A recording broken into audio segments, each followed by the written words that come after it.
everyone, this is Jyoti Saili. I am 30 years old and I am from Dehradun, Uttarakhand. Last year in the month of June 2021, I started having some normal stomach issues जो usually लोगों को होते हैं, like constipation was there, feeling of bloating or feeling of going to the washroom every time you eat, या eight times loose motions. सो ऐसे ही symptoms मुझे कुछ दिनों तक कंटिन्यूसली होते रहे. मुझे लगा my immune system has been compromise because of the covid that I had in January, तो उसी का साइड इफेक्ट है. And once I start eating healthy and try to follow some home remedies, ये symptoms improve हो जाएंगे, I start feeling better. But unfortunately ऐसा नहीं हुआ and these symptoms they continued for quite some days. And like any other person, I got busy with my work. I ignored those symptoms and hoped that they will eventually improve. But nahi hua aisa, and these symptoms that continued for quite some time.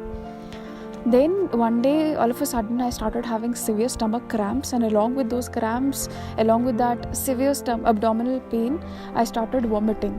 I also started feeling that constipated feeling. I was not able to release stool.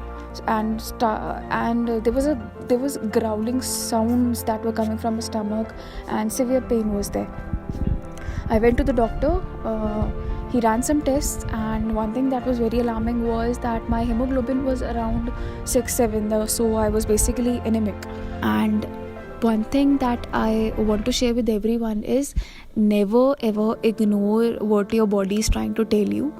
Always pay attention to any symptom that you feel unusual, because at times it could be something serious. मेरा नाम रूपा है. 2 साल पहले मुझे rectum cancer हुआ था. उसके symptoms ये थे कि भूख नहीं लगती थी, थकान कमजोरी रहती थी, आए दिन फीवर रहता था, एक बार में पेट साफ नहीं हो पाता था, खाने को मन नहीं करता था, खांसी भी लगातार बनी रहती थी. कई सारे सिम्टम्स मैंने काफ़ी टाइम तक इग्नोर किए.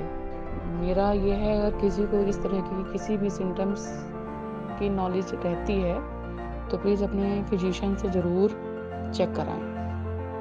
मैं निशांत वर्मा, उम्र 52 इयर्स. मेरा ऑपरेशन 17 दिसंबर को हुआ. एज अर्ली वार्निंग 3 साल पहले मेरे पेट में अचानक दर्द हुआ था, मोशन बंद हो गया था और पेट में बहुत दर्द हुआ था. उस समय मैंने डॉक्टर को दिखाया. उन्होंने मोशन पास होने की कुछ दवा दी और कुछ गैस की दवा दी. 1-2 दिन में ठीक हो गया. उसके बाद ये 6 महीने बाद फिर हुआ, और ये लगभग 5-6 महीने पे एक बार मुझे होता था.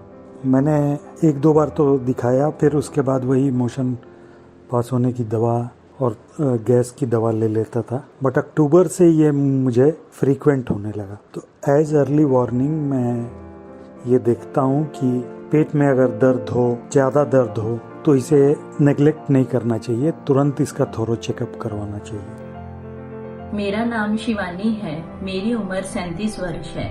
2018 में मुझे पता चला कि मुझे रेक्टम कैंसर है, जिसके शुरुआती लक्षण थे यूरिन के साथ ही मुझे स्टूल आती थी, स्टूल में ब्लड भी आता था, मेरी लोअर बैक में पेन रहता था.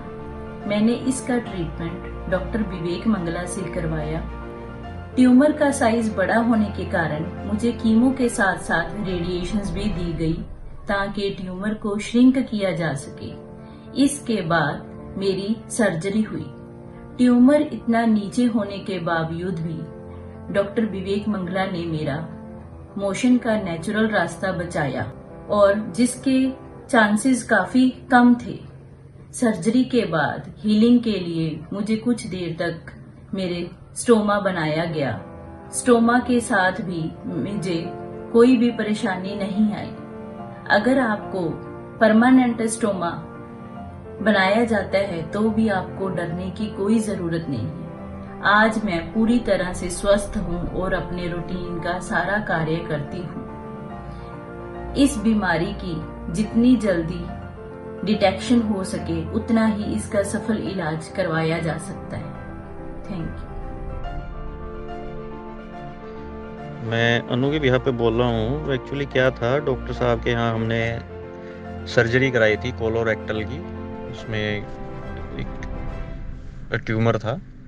तो इनिशियली मैं बताता हूँ कि ये ट्यूमर का हमें जागरूकता नहीं होती। तो ये इनिशियल सिम्टम जो हमें अपीयर हुए, जो पता चला, तो पहले स्टूल से ब्लड आता था। तो हमने स्टार्टिंग में उसको थोड़ा सा इग्नोर किया कि थोड़ा बहुत वैसे कॉन्स्टिपेशन की वजह से आ रहा होगा, कॉन्स्टिपेशन काफ़ी रहता था वाइफ को। तो बाद में धीरे धीरे मेडिसिन ली, ट्रीटमेंट लिया, तो कॉन्स्टिपेशन की दवाई देते गए। उसके बाद फिर कोलोनोस्कोपी कराई हमने। कोलोनोस्कोपी पहले तो डॉक्टर ने सजेस्ट की थी, वो नहीं कराई किसी कारणवश से, कि कोलोनोस्कोपी करने में थोड़ा हेजिटेशन रहता है, उस वजह से वाइफ ने अवॉइड किया उसको। तो हमें 3 महीने पहले ये सिम्टम आने चालू हुए थे, कॉन्स्टिपेशन के साथ में ब्लड आना। उसके बाद 3 महीने बाद हमने कराई कोलोनोस्कोपी। तो मैं यही कहना चाहूँगा, कोई भी ऐसे सिम्टम आते हैं तो आप उसको एकदम से डॉक्टर की सलाह लें, अपनी ओर से कुछ ऐसा डिले मत करें। सलाह लेना ज़रूरी है, टेस्ट कराने ज़रूरी हैं। इनिशियली जैसे कॉन्स्टिपेशन था इनको, वाइफ को, तो सिम्टम्स कॉन्स्टिपेशन के थे और ब्लड आ रहा था। तो ब्लड आना नॉर्मल चीज़ नहीं है, तो उसको थोड़ा सा जागरूक रहें ताकि हमें इनिशियली पता चल जाए डिसीज़ क्या है। तो डॉक्टर से सलाह ज़रूर लें। तो डॉक्टर मंगला जी का मैं फिर से धन्यवाद करना चाहूँगा। बहुत बहुत धन्यवाद डॉक्टर साहब।